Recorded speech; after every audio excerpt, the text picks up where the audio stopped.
Hola, ¿qué tal? Bueno, hoy vamos a hablar en Geopolítica y Trabajo, tú sabes, es el programa del Instituto del Mundo del Trabajo.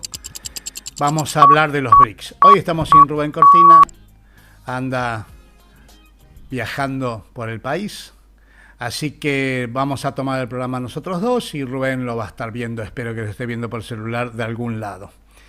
Hoy vamos a hablar de los BRICS, especialmente de la reunión que la semana que viene va a tener lugar, la cumbre de los BRICS de este año, que va a tener lugar la semana que viene en Kazán, una ciudad de Rusia, y que está descripta por muchos observadores como que va a ser una reunión histórica. Bueno, vamos a ver si es histórica o no, hay que esperar el momento, pero vamos a hablar un poco de los BRICS. Y en esta primera parte del programa vamos a contar un poco qué son los BRICS, de dónde los vienen, cómo están integrados y cuál es su relación con el G7. Y en la segunda parte vamos a estar con Sofía Escacerra, una especialista en relaciones internacionales y en inteligencia artificial, compañera del Instituto del Mundo del Trabajo, y vamos a dialogar un poco sobre el G7, sobre las organizaciones internacionales y puntualmente sobre los BRICS. Bueno, el tema de los BRICS. A ver, los BRICS, como su nombre lo indica, BRIC en inglés quiere decir ladrillo, ¿no? Es un juego de palabras, pero básicamente se llama BRICS porque es Brasil, Rusia, India, China y Sudáfrica. 5 países. Inicialmente los BRICS se crearon en el 2009. Pensá, hace 15 años más o menos. No, exactamente 15 años. Pensá que en ese momento el mundo estaba transitando la crisis, la famosa crisis de las hipotecas que sacudió todo el capitalismo mundial y cambió muchísimo la globalización y el esquema mundial de comercio que había hasta ese momento. En ese momento aparecen los BRICS como un grupo integrado por países del sur, sería, ¿no es cierto? Aunque está Rusia, que no es exactamente un país del sur, incluye algunas regiones del sur, pero es básicamente un grupo de países del sur, de lo que se llama el sur global. Y inicialmente estaba solamente Brasil, Rusia, India y China. Y inmediatamente invitaron a Sudáfrica a integrar los BRICS de tal manera que estuviera integrado por un país de América Latina, un país de África y un país del Asia. Los BRICS, el objetivo de los BRICS es llevar a la arena internacional una presión, son un grupo de poder. Ahora vamos a hablar un poco del tema económico, que es fundamental acá. Pero llevar a la arena internacional una presión para ampliar, para mejorar, para actualizar, sería, para ayornar la Organización Internacional del Mundo. La actual Organización Internacional del Mundo viene de la Segunda Guerra Mundial. Cuando termina la Segunda Guerra Mundial, los países aliados, que incluían a China, era otra China, incluían a Rusia, incluían a Francia, Inglaterra y Estados Unidos. Los 5 países aliados organizan la forma actual que tiene la Organización Mundial. Ahí se organizan también las Naciones Unidas, ahí se crea también el Fondo Monetario Internacional, ahí se crea también el Banco Mundial. Ese es el orden básico actual. Pensá que en esa época, 1945, apenas había 50 países, hoy hay 200. Pensá que en esa época ni África ni Asia tenía países independientes. India era una colonia inglesa, todo África eran colonias inglesas o francesas o alemanas o españolas. Entonces, en esa época el mundo era básicamente Europa y Estados Unidos. Estaba América Latina también, pero no cortaba ni pinchaba. No cortaba ni pinchaba. Entonces fue un mundo organizado alrededor de lo que se llama hoy Occidente, Europa y Estados Unidos. Ese Occidente reducido, porque ustedes saben muy bien que a los latinoamericanos a veces nos consideran como parte de Occidente, sobre todo cuando hay que apoyar a Estados Unidos o Europa, y a veces no nos consideran parte de Occidente, sobre todo cuando hay que repartir riqueza. Entonces, ese mundo de 1945 ya no va más. Es lo que están planteando la mayoría de los países de Asia, África y América Latina.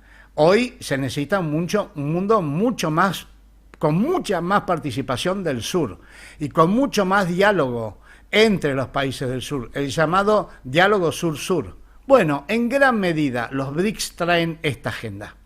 Una agenda que tiene que ver con más voz en la arena internacional, con más desarrollo tecnológico, con valorización de las materias primas, que son las que se producen en Asia, América Latina y África, y con desarrollo industrial y tecnológico también en el sur, de tal manera que mejoren las condiciones de trabajo. Por eso la agenda contra la pobreza es una agenda fundamental en los BRICS.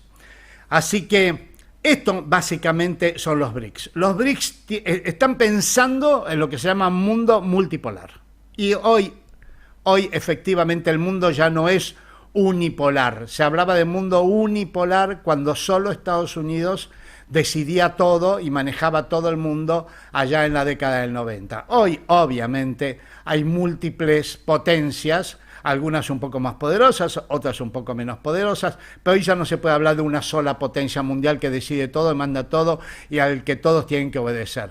Hoy es un mundo mucho más complejo, necesita diplomacia, necesita articulación, necesita cooperación entre distintos países, distintas formas de ver la sociedad, distintas civilizaciones. Pensemos que ese mundo de 1945 es un mundo de una sola civilización, la civilización occidental.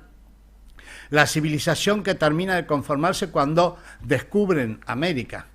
Y el mundo de hoy es múltiples civilizaciones. India tiene su civilización, los países árabes tienen su civilización, los países africanos tienen sus múltiples civilizaciones, China es una civilización diferente, Corea es una civilización diferente, los países de Indochina, los distintos países de Indochina tienen distintas culturas y distintas civilizaciones. Es decir, hoy hay que pensar en un mundo multipolar y civilizatorio, de múltiples civilizaciones que convivan, que se respeten y que se acepten cada una con sus valores. Entonces, esta es la emergencia, se habla de países emergentes hoy, ¿no es cierto? Bueno, los BRICS son la emergencia de los países emergentes que emergen de este tercer mundo que era el último mundo, ¿no? Era el mundo olvidado, el mundo que no tomaba decisiones, el mundo al que nadie llamaba a participar. Entonces realmente estamos hablando de un cambio importante en la arena internacional. Pasame ahí está, la siguiente imagen. Si ustedes se fijan en esta imagen, van a ver en azul lo que se llama G7, el grupo de los 7, y en amarillo lo que se llama los BRICS. El mundo de los BRICS. Ahí van a ver que no son solo 5 países, porque en esta reunión de Kosovo, que se va a hacer la semana que viene, se van a integrar 5 países más. Hoy, a partir de la semana que viene, van a ser 10 países. Fíjense la diferencia de ubicación en el mundo. Muy importante es esta diferencia. De algún modo los BRICS son la contracara del G7. No porque se oponga al G7.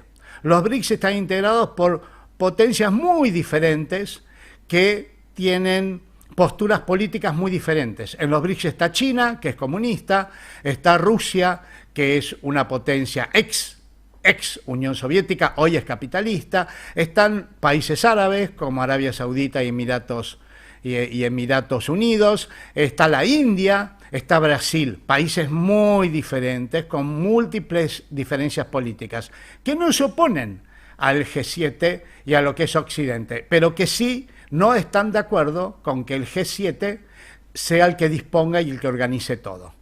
¿Qué es el G7? El G7 es un grupo de los 7 países más ricos, eso que ustedes ven ahí, es un grupo de los 7 países más ricos del mundo, hoy incluye a Europa. Entonces es Canadá, Estados Unidos, Reino Unido, Francia, Italia, Alemania, Japón, Japón y la Unión Europea, un delegado de la Unión Europea. El viejo orden occidental más Japón, porque Japón fue conquistado después de la guerra por Estados Unidos y de algún modo fue insertado en Occidente, pero Japón no es occidental. Y siempre se habla de que Japón, en cuanto pueda, se va a correr de ese lugar, porque efectivamente es una civilización muy diferente de la civilización occidental. Por el otro lado, los BRICS, ustedes ven acá, tiene sus 5 miembros fundadores, Brasil, Rusia, India, China y Sudáfrica, y además los nuevos países que se van a integrar a los BRICS en la próxima reunión de Kazán, que son Egipto, Arabia Saudita, Emiratos Árabes Unidos, Etiopía e Irán. No sé si pescan la importancia de lo que estamos hablando. Estamos hablando de 3 países árabes, un país persa. Irán no es árabe, atenti con eso, Irán es persa, es una civilización diferente de los árabes. Países con muchísima presencia en el petróleo, y países de África y del Asia. Es decir, los BRICS se duplican en cantidad y toman un rango más amplio de representatividad. Los BRICS habían invitado también a la Argentina a formar parte del grupo. Argentina finalmente, con el actual presidente Milei, decide no participar. Después Mondino la semana pasada dijo que estaban estudiando a ver si iban a participar. Después dijeron que no estaban estudiando. Bueno, grave error, me parece. Es un grupo de cooperación internacional. La Argentina, si no pertenece a los BRICS, nunca va a ser invitada al G7. Nunca va a ser invitada al G7. Por lo tanto, queda un poco huérfana la Argentina y sin relaciones comerciales. En los BRICS están India y China, que son sus 2 principales clientes, y Brasil. Prácticamente la totalidad del comercio exterior de Argentina es con los BRICS. Es un grave error, seguramente. Pero bueno, finalmente la Argentina decidió no participar y los BRICS son eso que ustedes ven ahí. De algún modo hay una contracara entre uno y otro. El G7 está planteando cada vez más que los BRICS son enemigos del G7. Pero los BRICS no están planteando la relación con el G7 y con los países occidentales en términos de enemistad, sino en términos de asociación, que quieren tener una asociación en los mismos términos que está teniendo, que en los mismos términos que ellos, en igualdad de condiciones, una relación en igualdad de condiciones. Así que, por un lado, hay un planteo del G7 vinculado a la OTAN de caminar hacia una especie de nueva Guerra Fría. El Papa Francisco habla de nueva Guerra Fría. Pero por el otro lado, del lado de los BRICS, ni China, ni India, ni Arabia Saudita, ni Brasil tienen ningún interés en entrar en una lógica de guerra, sino más bien una lógica de comercio, de comercio en igualdad de condiciones y lo más justo posible. Así que es muy importante, me parece, tener en cuenta entonces esta doble articulación. G7 por un lado, BRICS por el otro. Por supuesto que en el mundo hay muchos más ámbitos de participación, los ámbitos de las Naciones Unidas, puntualmente las Naciones Unidas, la OIT, la Organización Mundial de Comercio.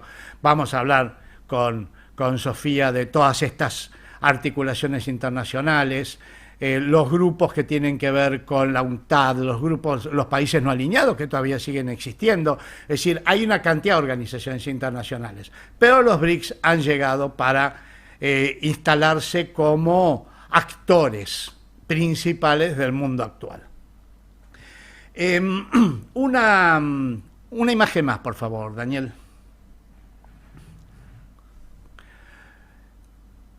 ¿Por qué los BRICS son tan importantes? Por esto que ustedes ven en la imagen que estamos viendo, si es que pueden apreciarlo. En azul están los países del G7 y en rojo los países de los BRICS. En 3 años consecutivos, en el año 1995, en el año 2010 y en el año 2023, cada más o menos 15 años de diferencia. Fíjense cómo se redujeron económicamente los países del G7 y cómo crecieron económicamente los países de los BRICS, sobre todo India y China, que son los más grandes, y son los que más PBI, Producto Bruto Interno, aportan los BRICS. Esta realidad es la central. No es tanto por las buenas o malas intenciones o la justicia de su causa, sino porque hoy los BRICS son el grupo económico más importante del mundo. Es más importante que Occidente. Esto no pasaba desde hace 5 siglos. Desde el descubrimiento de América, Occidente, Europa, era el grupo de países más ricos del mundo. Y hoy, por primera vez, en los últimos 10, 15 años, por primera vez, ya la riqueza no está en Occidente. Por supuesto, una parte de la riqueza sí está en Occidente y sigue siendo muy importante. Pero hoy ya hay otros países ricos. Y esta emergencia, como se llama, esta emergencia de países emergentes y por lo tanto con bastante riqueza, es la que hace que los BRICS sean tan importantes. Hoy ya no se puede, hoy ya no es una cuestión solamente de mandar cascos azules o médicos sin fronteras a los países del Asia o del África o de América Latina para ayudarlos. No, hoy la economía está ahí. Hoy ahí es donde se vende la mayor cantidad de celulares, ahí es donde hay la mayor cantidad de gente que pertenece a las clases medias, ahí es donde el consumo mundial, cualquier empresa del mundo, si quiere vender, tiene que vender ahí. Esto es lo que hace que los BRICS sean tan importantes y esto es lo que hace que esta reunión que va a haber la semana que viene todo el mundo esté mirando a esta reunión a ver qué pasa. Ustedes saben, entre hoy y dentro de un mes aproximadamente hay 3 hechos que hay que prestarle mucha atención porque seguramente van a cambiar mucho las cosas en el mundo. La primera es la reunión de los BRICS. Ahora vamos a ver por qué. La segunda es las elecciones en Estados Unidos. Obviamente todo el mundo, todo hasta las guerras están al ritmo de la posibilidad de que gane uno u otro. Y la tercera reunión es del G20, que viene una semana después. Así que este es un mes de grandes cambios para tener en cuenta de lo que puede pasar en el mundo. Entonces, los BRICS son muy importantes económicamente, no solo porque en estos países está la mayoría de las materias primas del mundo. Sin estos países, las materias primas no habría materias primas. Europa no tendría materias primas suficientes, China no tendría materias primas suficientes y Estados Unidos no tendría materias primas suficientes. Lo que ha pasado siempre es que como el tercer mundo o eran colonias o eran países que estaban todos peleados entre sí y con poca diálogo sur-sur, con poca articulación entre países del sur, eran baratas las materias primas. Bueno, uno de los objetivos de los BRICS es que no sean baratas, que valgan lo que tienen que valer, como pasó con el petróleo. De algún modo, el petróleo allá por los años 70 se formó la OPEP, la Organización de Productores de Petróleo. ¿Qué hizo la OPEP? Subió el valor del petróleo. El petróleo valía en ese momento $2 y la OPEP decidió que valía $10. ¿Por qué va a valer $2? ¿Por qué me van a pagar tan poco a mí por el petróleo? Sobre todo cuando vos lo vendés 10 veces más caro.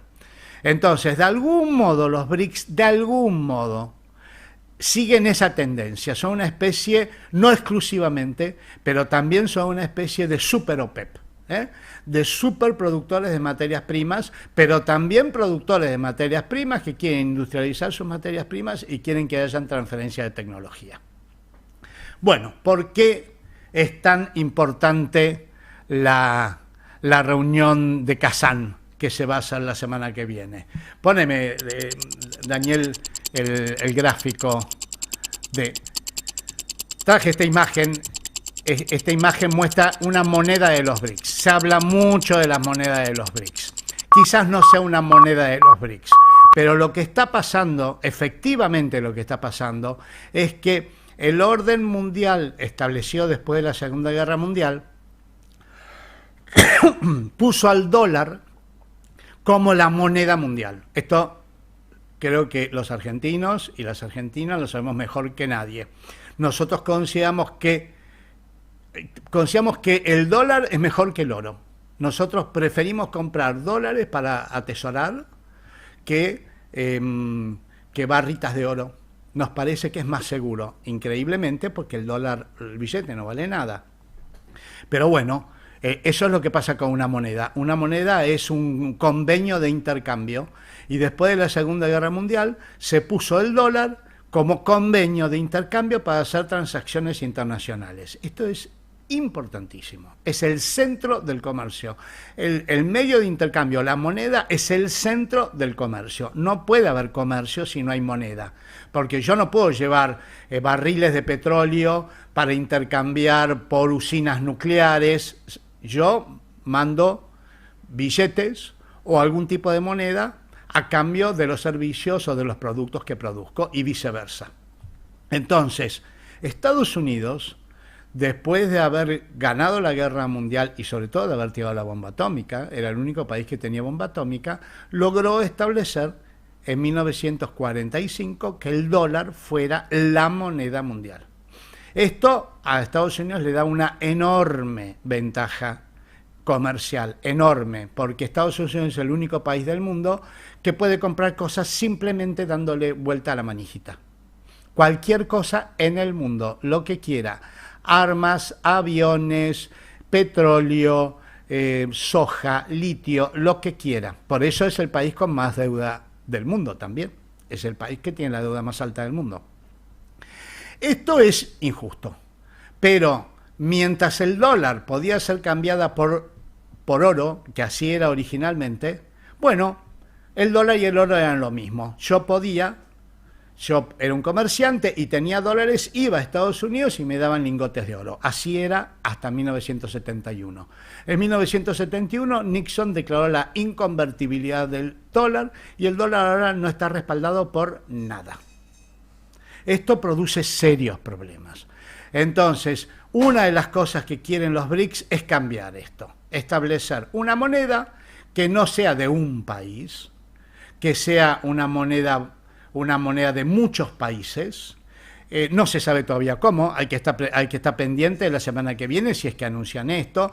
Puede ser una canasta de monedas, puede ser algo que tenga que ver con, parecido a lo que pasa con el Bitcoin, pero no un Bitcoin, porque Bitcoin es privado, pero estas monedas digitales que son blockchain, puede ser convenios de intercambio. Ahora veremos, todavía no han anunciado qué es lo que va a ser, pero se habla mucho de que esta reunión va a anunciar un nuevo régimen de intercambio comercial a nivel mundial, que no va a suplantar el dólar, pero que va a ser alternativo al dólar para aquellos países que tienen dificultades para acceder al dólar o que están sancionados. Lo segundo que está planteando la reunión de Kazán es un régimen alternativo al SWIFT. El SWIFT es un código que vos lo tenés en las tarjetas de crédito que te permite saber quién es tu banco y cuál es tu cuenta, de tal manera que todos los bancos del mundo pueden intercambiar dinero, mandar dinero de Argentina a Canadá, de Canadá a Argelia, de Argelia a Rusia, mandar dinero en forma segura. Bueno, el problema es que el sistema SWIFT ha sido usado militarmente y entonces se ha sancionado a los países. Estados Unidos, que es el que lo maneja, ha sancionado a ciertos países y entonces no podés comerciar. Esto es inaceptable en términos económicos. Es como que el Banco Central te diga que los pesos los pueden usar los varones, pero no los pueden usar las mujeres. Esto rompe toda lógica comercial. Entonces, la otra gran medida que quieren anunciar es un sistema de intercambio bancario alternativo al SWIFT. El que quiere usar el SWIFT, usa el SWIFT. El que quiere usar este nuevo sistema, usa este nuevo sistema. Tengamos en cuenta un tema importante acá. El SWIFT es muy caro, los bancos cobran comisiones muy grandes y es inaccesible para las pymes. Por lo tanto, un régimen mundial de intercambio comercial que no pase por los bancos y que no pase por el SWIFT es muy positivo para los pueblos y para las empresas chicas. Así que, bueno, hemos llegado a la mitad del programa. Vamos a hacer un pequeño break de 1 minuto y vamos a darle entrada a Sofía Escaserra para que nos cuente, ella es la que sabe. Ustedes, este programa habla con los que saben. Bueno, la que sabe en este caso es Sofía. Así que vamos a esperar 1 minutito y volvemos con Sofía. Todos los miércoles, de 16 a 17, Geopolítica y Trabajo. Entrevistas y charlas relacionadas con la geopolítica actual, los conflictos internacionales, la situación del empleo, el sindicalismo y el futuro del trabajo, con una mirada desde Argentina y América Latina. Produce Instituto del Mundo del Trabajo Julio Godio, de la Universidad de 3 de Febrero. Conducen Rubén Cortina y Alberto Pepe Robles. Geopolítica y Trabajo. Todos los miércoles, de 16 a 17.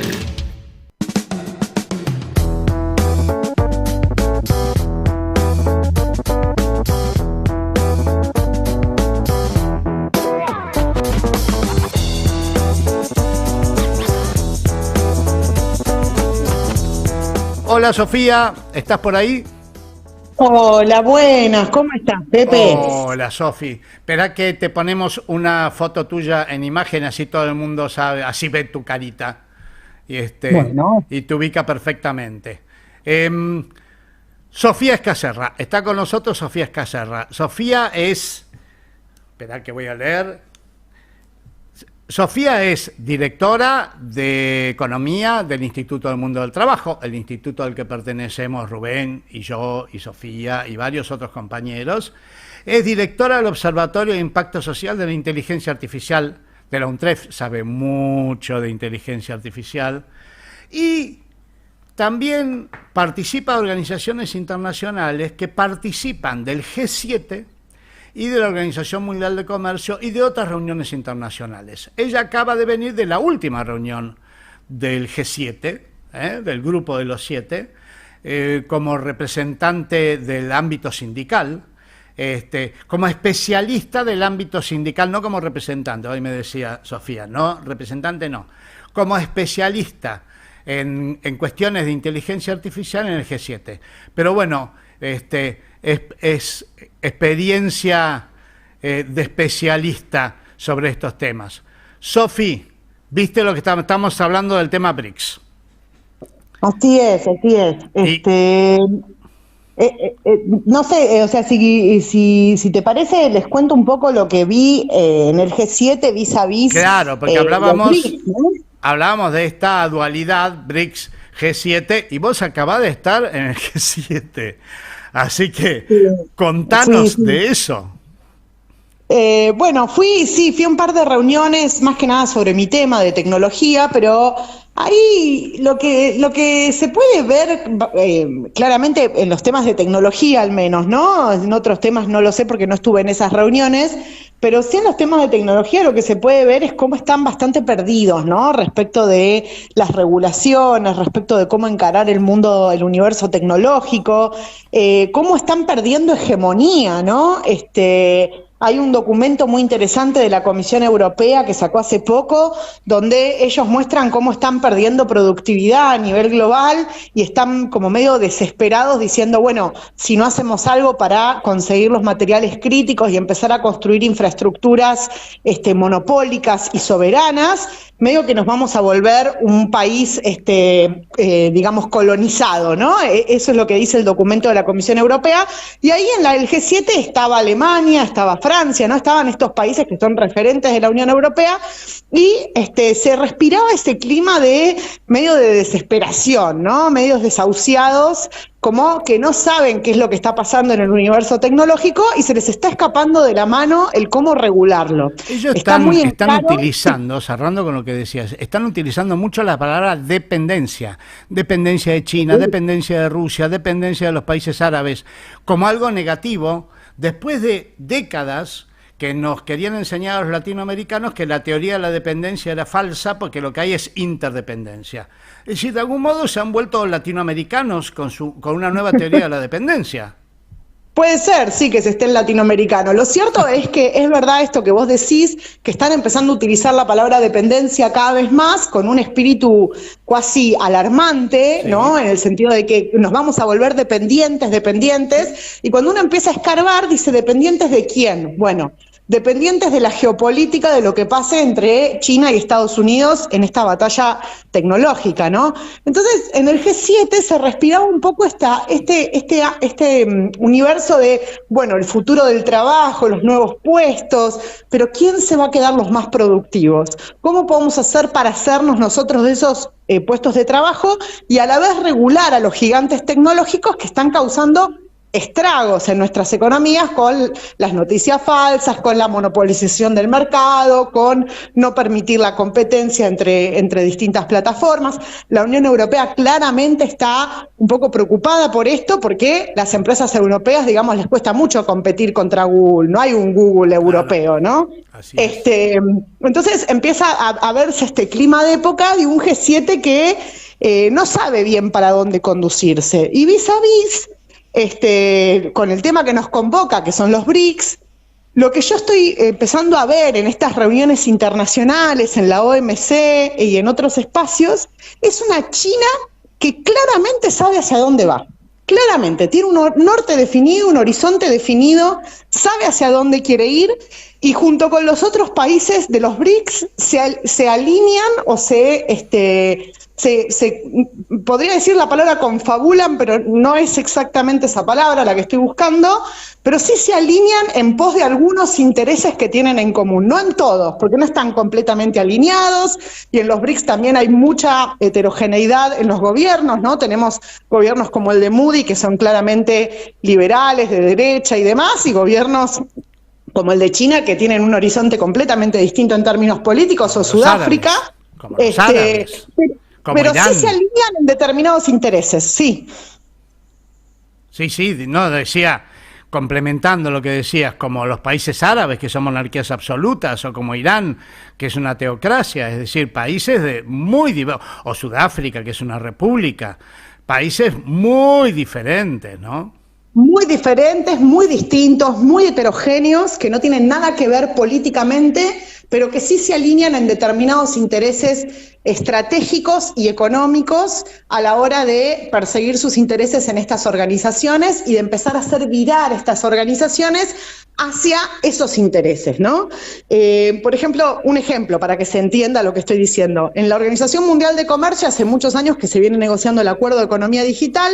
Estados Unidos fue el que lo propuso y el mayor promotor de este acuerdo, y prácticamente que obligaba a los países a sentarse en la mesa de negociación. Hay discursos de embajadores africanos diciendo nos están diciendo que si no nos sentamos a la mesa miramos el menú desde afuera y es mejor sentarnos a la mesa que mirar el menú desde la puerta, y cuando nos sentamos nos fuerzan a comer un plato de comida podrido, ¿no? Hay discursos de varios negociadores africanos yendo en esta sintonía. Y de repente, un tiempo a esta parte, en los últimos 2 años, vemos cómo Estados Unidos retira artículos de la negociación y China empieza a decir, ¿sabés qué? ¿Querés negociar? Yo voy a ser el mayor promotor de este acuerdo, ¿no? Porque China se da cuenta que ya tiene la capacidad de competir en el mercado norteamericano por las infraestructuras digitales, y entonces dice, bueno, está bien, vamos a firmar este acuerdo y me vas a tener que dar acceso a los mercados y después no me vas a poder venir más con este cuentito de prohibir TikTok, de que no te gustan mis celulares, de que el Estado chino te controla y todo ese verso que andas diciendo.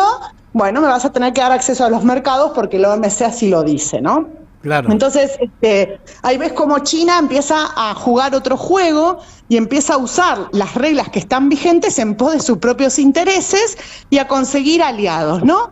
Entonces, un poco lo que se está viendo, que si querés empezamos a debatirlo y demás, es esta cuestión de cómo, digamos, con un paradigma completamente distinto, los BRICS se expanden y empiezan a jugar sus propios intereses en la agenda internacional, pero con una lógica que es bien distinta, no es la lógica del G7. Y veo unos BRICS que saben hacia dónde van, saben hacia dónde está el norte, y un G7 que está bastante perdido en ese sentido y que no entiende hacia dónde va su matriz tecnológica, porque es la agenda que trabajo yo, ¿no? Pero que no entiende hacia dónde va su matriz tecnológica. Fundamental, porque la tecnología hoy por hoy, bueno, vos lo decís siempre, hoy por hoy es el vaso conductor de la economía, ¿no es cierto? La economía va por la senda tecnológica, entonces ahí está la disputa central, ¿no? Totalmente, porque aparte la economía se disputa en la tecnología, primero porque la tecnología es un método de ejercer poder, ¿no? Aquel que tiene el conocimiento tecnológico tiene el poder, y esto fue así desde tiempos ancestrales, ¿no? O sea, cuál era el que sabía cuándo había que cosechar, cuándo había que, no sé, cuándo había que regar, cuándo cambiaba el clima, cuándo cambiaban las estaciones, era el sacerdote, ¿no? En las culturas precolombinas, por ejemplo. Y era él el que tenía la tecnología agrícola, el que sabía, ¿no? Entonces siempre el saber te da poder. Y en este caso es un saber que empieza a tener cada vez una dimensión más grande, porque el aparato tecnológico ya empieza a ser prácticamente inalcanzable por muchos países, sobre todo del sur global, ¿no? O sea, imaginemos que Argentina tenga un chat GPT nacional y popular. Prácticamente es imposible imaginarlo, simplemente por lo que salen los fierros para desarrollar ese chat GPT, digamos, ¿no? Sí, pero cooperativamente, pero yo creo, me parece que el objetivo es no reducirlo a nivel nacional, sino a nivel regional. Regionalmente o interregionalmente, la cooperación tecnológica es completamente posible. Totalmente. Ahí es donde la integración empieza a jugar un juego casi fundamental, ¿no? Y en dónde vos te vas a aliar para hacer esa estrategia de integración. Por eso, digamos, cuando vi que el gobierno de Javier Milei había decidido rechazar la oferta de acceder a los BRICS como miembro pleno, yo me agarraba la cabeza, ¿no? Junto con muchos otros compañeros, porque decimos, bueno, tenemos un bloque de países que sabe exactamente hacia dónde va, que tiene una idea de integración tecnológica en este nuevo mundo capitalista, y nosotros nos quedamos afuera, ¿no? Muchos empresarios me parece que agarraron la cabeza también. Sí, aparte con una excusa ridícula de que son todos comunistas, ¿no? Andá a decirle a Moody que es comunista, o a Bolsonaro en su momento que es comunista, ¿no? Una cosa de locos. Pero o al príncipe árabe. Claro, sí, son todos comunistas, ¿no? O sea, una cosa desquiciante de locos, claro. Pero sí veo una clara estrategia. Y te cuento una anécdota, ¿no? También para la gente que nos está escuchando y demás. Mira, hace poco tuve una reunión organizada por la Embajada de China en la UNCTAD, en Naciones Unidas, sí, donde ellos explicaban la estrategia de innovación de China, ¿no? Y ellos lo que decían es, bueno, Estados Unidos está activamente destruyendo su aparato de innovación. ¿Por qué lo destruye?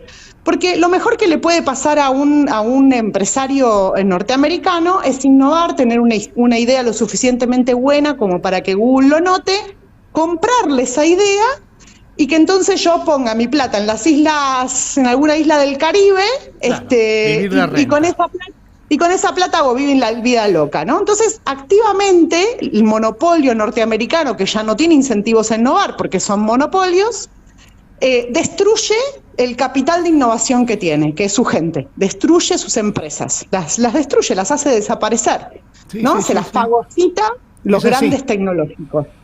Y en cambio nosotros no, nosotros lo que vamos a hacer es lo siguiente, nosotros lo que queremos hacer... Quedan los grupos de inversión, que antes se llamaban buitres, ahora le llaman bancos de inversión. Claro, entonces, dice, nosotros los chinos lo que queremos hacer es distinto, porque nosotros queremos controlar desde el Estado las infraestructuras que se utilizan para la era digital. No queremos controlar las empresas, queremos controlar las infraestructuras. Y que las empresas convivan y compitan dentro de nuestras propias infraestructuras. ¿Por qué? Porque nosotros entendemos, decían los chinos, que si las empresas compiten, mirá qué capitalistas que se pusieron estos comunistas, que si las empresas compiten, generamos más innovación, ¿no? Que lo mejor que le puede pasar a la economía es que las personas compitamos entre nosotros. Entonces, nosotros lo que queremos es que todas esas empresas compitan dentro de un ecosistema para que nosotros controlemos esa matriz de innovación y podamos apostar a aquellos proyectos que creemos que valen la pena.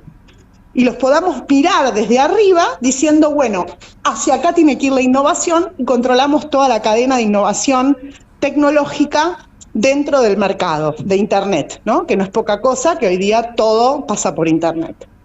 Entonces, a mí me parecía muy interesante esto, porque sigue siendo una estrategia monopólica, o sea, el monopolio sigue estando como principal actor dentro de esta nueva economía, sobre todo la economía digital, pero los chinos tenían un norte claro de decir, nosotros no queremos destruir la innovación, queremos potenciarla y queremos potenciarla con nuestros socios. O sea, lo que queremos es que los BRICS se monten a nuestras infraestructuras para poder generar más innovación y más competencia entre nosotros, ¿no?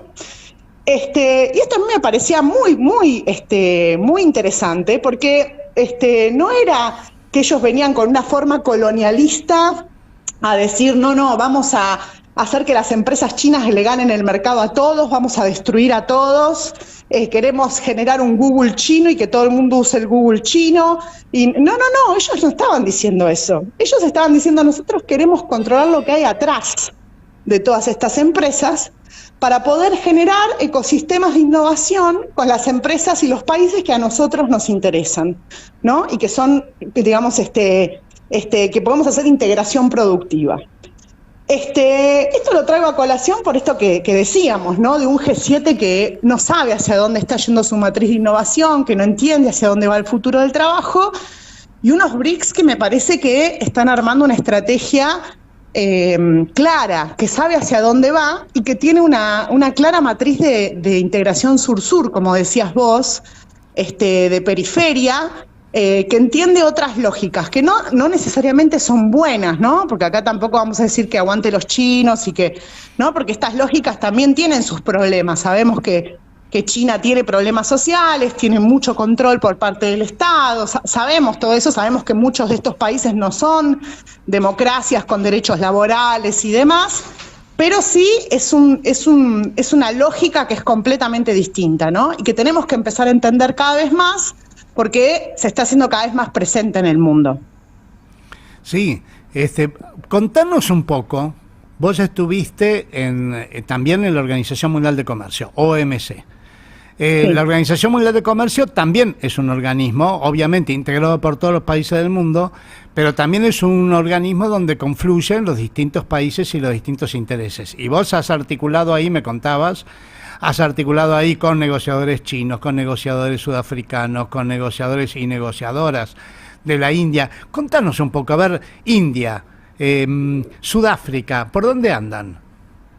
Bueno, India y Sudáfrica en la OMC en particular están completamente alineados, pero porque me parece que ahí lo que está ocurriendo es que un poco Sudáfrica con una matriz de resistencia y India con una matriz de nosotros queremos ser partícipes de esta agenda digital, se ponen en nacionalistas y en cuidar sus propios intereses y no quieren ni que los chinos ni los norteamericanos les vengan a decir cómo tienen que armar sus propias infraestructuras digitales, ¿no? Entonces, China e India están como muy alineados en sus posiciones, en contra de las negociaciones, donde claramente siempre, ministerial tras ministerial, o sea, reunión tras reunión tras reunión, India y Sudáfrica son los que ponen el pie en el freno y dicen, paremos acá, no vamos a seguir negociando.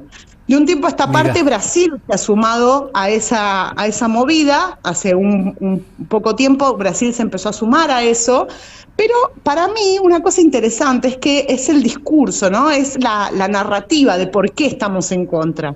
La narrativa de por qué estamos en contra es porque queremos entender primero cómo hacer para aprovechar esto hacia adentro de nuestras economías. Los hindúes, por ejemplo, dicen, nosotros tenemos una cantidad impresionante de programadores, tenemos una cantidad impresionante de mano de obra que sirve para generar tecnologías digitales. ¿Por qué tenemos que venderle servicios a Silicon Valley para que sean reimportados dentro de un teléfono celular? Si nosotros podemos generar nuestra propia tecnología con la gente que tenemos. El viejo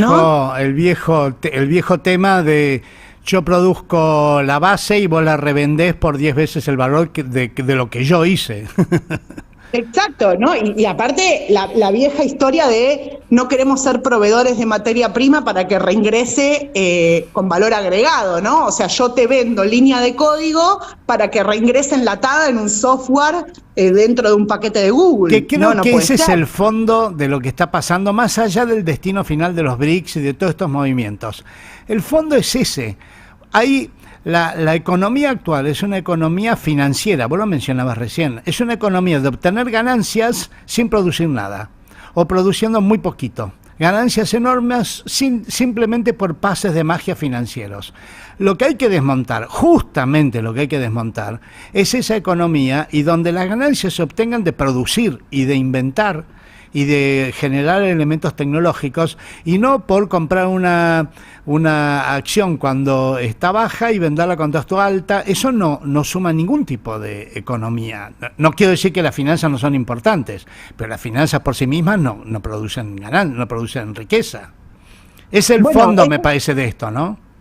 Es un punto muy importante el que estás diciendo, Pepe, porque fíjate que Google, como decía antes el gobierno chino, no tiene incentivo para innovar. Entonces, como es el monopolio, estas empresas generan su ganancia en base a ser monopólicas. Claro. O sea, ser monopolio es tu capital. Entonces, como tenés el mercado controlado, pones los precios que querés, haces lo que querés, todo el mundo tiene que ir a vos porque no les queda opción, porque no tienen una opción distinta de dónde ir. O sea, no sé ustedes, pero muy pocos tenemos acceso a otro sistema operativo que no sea Android de nuestro teléfono o iOS, claro. Y demás. Entonces, ganan de ahí, ganan de eso. Y los chinos lo que están diciendo es, mira, ese modelo va a morir, no puede sostenerse, por esto que vos decís. Porque no hay nada en la economía real. O sea, vos estás sosteniendo una tasa de ganancia irrisoria en base a ser monopolio. Bueno, no, nosotros queremos ganar plata en base a innovar, claro, y en base a tener empresas competitivas que generen cosas nuevas, donde antes no estaban. El viejo... al final las cosas no cambian tanto, claro, cambian las tecnologías y los modos económicos en cada momento, pero al final las cosas no cambian tanto, que es volver a una economía de trabajo y producción. Es viejo eso, ¿eh? Es viejo. Es viejo, y fíjate cómo las economías que están más impulsando esto son, que se les llaman mercados emergentes, pero son países con poblaciones muy grandes, ¿no? Poblaciones muy grandes, con grandes bolsones de pobreza que están tratando de subirlos a la clase media, y ahí es donde vos ves donde tiene sentido apostar al trabajo, ¿no? Porque cuando vos apostás al trabajo, apostás a que la gente tenga un medio de subsistencia y pueda salir de su condición de pobreza, ¿no? Sí. Y no es casual para mí que los países que están promoviendo esto a nivel global son estos megamercados que explican casi el 50% de la población global, si no más. Así es. Tenemos que ir cerrando, Sofi, ya estamos en hora. Te agradezco muchísimo, interesantísimo. Vamos a volver a hablar de otros temas. Como hablamos de temas internacionales, vos estás en todos lados. Así que vamos a volver a hablar. Ahora tenemos que estar pendientes de qué va a pasar en la reunión de los BRICS y las otras cosas también, elecciones en Estados Unidos, G20, así que te agradezco muchísimo, Sofi. No, gracias a ustedes, y un mensaje esperanzador para cerrar, que a mí me gusta siempre decirlo, porque acá, como vivimos en la Argentina de Javier Milei, a veces nos desesperanzamos un poco, vemos que el mundo se nos cae a pedazos, que nos quitan derechos todos los días, pero la realidad es que con esto vamos viendo que el ajedrez global se está moviendo, que hay un ambiente de cambio, y que si somos inteligentes como Argentina hay que aprovechar cuando los gigantes se están peleando entre ellos para ver cómo hacemos nuestra propia agenda y volvemos a definir qué es la soberanía, ¿no? Así que con inteligencia, con astucia, con debate, tratando de recuperar esos espacios, y viendo que nada más que Milei es un síntoma de la época, y así como es él, pasará y vendrán otros gobiernos. Un beso grande, Sofía. Un beso grande, saludos. Y nosotros nos vemos la semana que viene, seguramente para hablar de el Estado. ¿Qué es el Estado?